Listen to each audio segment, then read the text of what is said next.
Dans cette deuxième vidéo, nous allons nous intéresser aux variations, c'est-à-dire aux diminutions ou aux augmentations d'un certain pourcentage, d'un certain taux, d'où la lettre T. Il y a 6 possibilités d'exercice et la résolution passe par l'utilisation de cette formule-là que nous avons découverte ensemble. Alors, le Y correspond à la valeur finale après la variation, le X correspond à la valeur initiale et on a découvert qu'il existait un coefficient, c'est-à-dire qu'on était dans une situation de proportionnalité, d'où l'utilisation de la même notation, du même code couleur que pour une fonction linéaire. Le coefficient, c'est 1 plus t sur 100 dans le cas d'une augmentation et 1 moins t sur 100 dans le cas d'une diminution. Le gros avantage de passer par cette formule pour traiter des augmentations ou des diminutions, c'est qu'on va être capable de répondre à toutes ces questions-là, à savoir retrouver le pourcentage d'augmentation, retrouver la valeur initiale, retrouver la valeur finale dans le cas d'une augmentation comme d'une diminution. Alors, ce que je vous propose, c'est de nous intéresser à la liste d'énoncés que j'ai collectés ici. On va les prendre un par un, et puis on va se demander ce qui, dans ces énoncés, nous indique qu'il faut utiliser telle ou telle formule, telle ou telle série de calculs. Alors, premier problème, je le mets ici pour qu'on puisse bien le voir. Le prix de mon ordinateur était de 957 € l'année dernière et il a augmenté de 11%, calculez son nouveau prix. Alors là, à quoi faut-il être extrêmement attentif? On va agrandir pour pouvoir bien se rendre compte de ce qui est important et de ce qui l'est moins. Regardez, il a augmenté. Donc je sais que je suis forcément ici avec la formule 1 plus t sur 100. Il a augmenté et on me demande de calculer le nouveau prix, c'est-à-dire qu'on me demande de calculer la valeur finale. Ce problème viendrait ici. On me demande de trouver Y, connaissant le taux T qui est de 11 et connaissant le prix initial, la valeur initiale qui est de 957 €. Donc ce qu'on va faire, c'est qu'on va remplacer les valeurs connues, remplacer les lettres par les valeurs connues. Alors on va aller chercher ça parce que je l'ai préparé. Voilà, donc il faut juste que je retrouve mon matériel qui est là. Voilà, donc là, le calcul, je le mets bien au bon endroit. Le calcul, c'est celui-ci. On va revenir dessus pour que vous puissiez bien vous rendre compte de ce qu'on a fait. Qu'est-ce qu'on a fait exactement? On a pris cette formule. Le X, la valeur initiale, le prix de l'ordinateur, c'était 957 €. Le pourcentage d'augmentation, c'est 11%. T sur 100, 11 sur 100, ça fait 0,11. J'obtiens cette expression et je trouve ma valeur finale par une multiplication par le coefficient qui correspond à une augmentation de 11% et qui est de 1,1. Voilà. Deuxième proposition, deuxième problème. Voilà. Alors, il est là, je l'amène un peu sur le devant de la scène. En 2021, je le mets là pour l'instant, il y avait 980 élèves dans un lycée. En 2022, ils sont 1029. Exprimez la variation du nombre d'élèves de cet établissement en pourcentage. Alors, on regarde et on voit que le nombre d'élèves, il a augmenté. Donc ça veut dire qu'on est dans cette situation-là où on nous demande de trouver le pourcentage, exprimer la variation du nombre d'élèves de cet établissement en pourcentage. Voilà le genre de formule évidemment qu'on va utiliser, c'est toujours la même chose, hein. Y égale 1 plus t sur 100 fois x. Qu'est-ce que ça va donner? Tout simplement, on commence par remplacer le y, la valeur finale, on met 1029.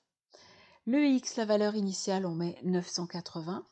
Et ensuite, comme ce qu'on cherche, c'est ce bloc-là, eh bien, on va diviser à gauche et à droite du signe égal par 980. Ce qui va donner 1 plus t sur 100 égale 1029 sur 980. Un coup de calculatrice et on trouve que le rapport est égal à 1,05. Alors là, on aurait pu continuer avec une résolution d'équation, mais dans un souci de simplicité, on peut faire le lien de manière intuitive, hein. 1,05, c'est le coefficient qui correspond à une augmentation de 5%, puisqu'il suffit de regarder la partie décimale de ce coefficient de variation, d'augmentation. Voilà, donc on trouve une hausse de 5%. Troisième problème qui vous est proposé, alors celui-ci, après une augmentation de 12%, le prix de ma taxe d'habitation est maintenant de 1 059,52 €. Calculer son prix avant l'augmentation. Alors le avant qui est là nous indique qu'on cherche une valeur initiale. Ce problème viendrait se ranger à cet endroit-là. On a terminé avec celui-là.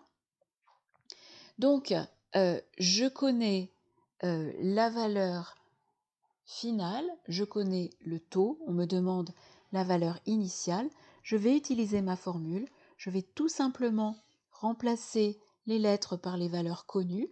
Donc, la valeur, c'est pas le bon calcul que j'ai pris, il est là. Voilà, la valeur finale de la taxe d'habitation, c'est 1059,52. La variation, elle est de plus 12%, donc ça fabrique un coefficient qui est de 1,12. Je divise à gauche et à droite du signe égal par ce 1,12. J'obtiens le quotient 1059,52 divisé par 1,12 et je trouve une valeur qui est bien une valeur inférieure, c'est-à-dire que je pars de 946 et j'augmente de 12% et ça fait 1059,52. Donc on divise pour retrouver la valeur initiale. S'il y a quelque chose à retenir, c'est ça. On est dans la même démarche que quand on cherche un antécédent. Quand on parle d'une fonction linéaire, je cherche un antécédent, je divise par le coefficient. Voilà, c'est vraiment exactement ça. C'est-à-dire qu'en fait, la valeur finale, c'est l'image de la valeur initiale par une fonction linéaire de coefficient 1 plus t sur 100 dans le cas d'une augmentation. Évidemment, vous vous doutez bien qu'il va y avoir exactement les mêmes choses du côté des diminutions, à savoir trouver la valeur finale, la valeur initiale ou le pourcentage de diminution. On va regarder les exercices proposés les uns après les autres. Alors, après la taxe d'habitation, c'est la facture d'électricité, une facture d'électricité qui a diminué. Je la mets là pour l'instant, mais l'énoncé n'est peut-être pas à sa place. Ma facture d'électricité de cette année a diminué de 7%. Je vais payer 1 178,31 €. Combien ai-je payé l'an dernier? L'an dernier m'indique que je cherche la valeur avant la diminution. Je cherche la valeur initiale. Voilà la place de cet énoncé. Combien ai-je payé l'an dernier? Je cherche le X qui correspond à avant.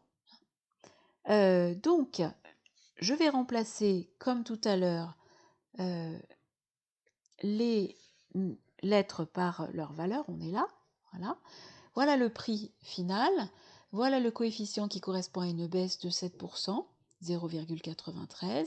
Je divise à gauche et à droite par 0,93 et je trouve la valeur initiale.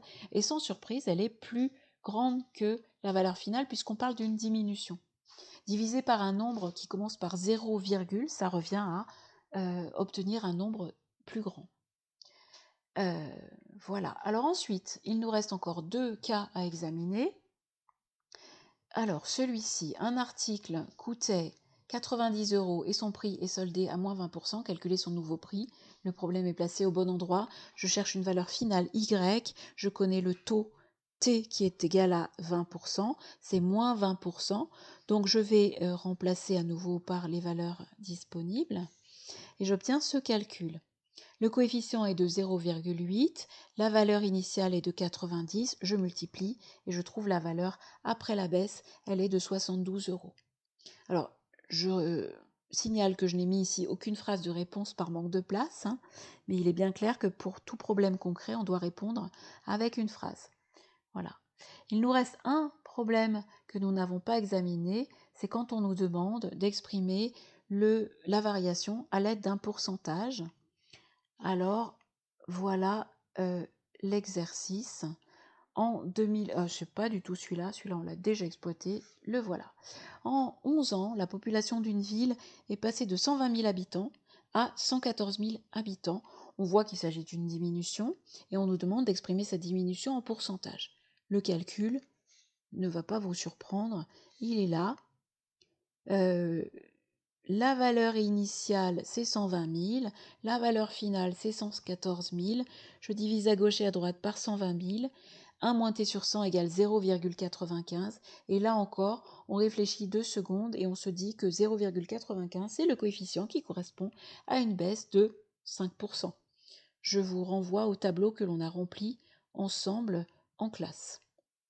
Voilà, c'est tout pour cette partie de la fiche. Dans la troisième vidéo, vous trouverez tout ce qui concerne les successions d'augmentation et de diminution.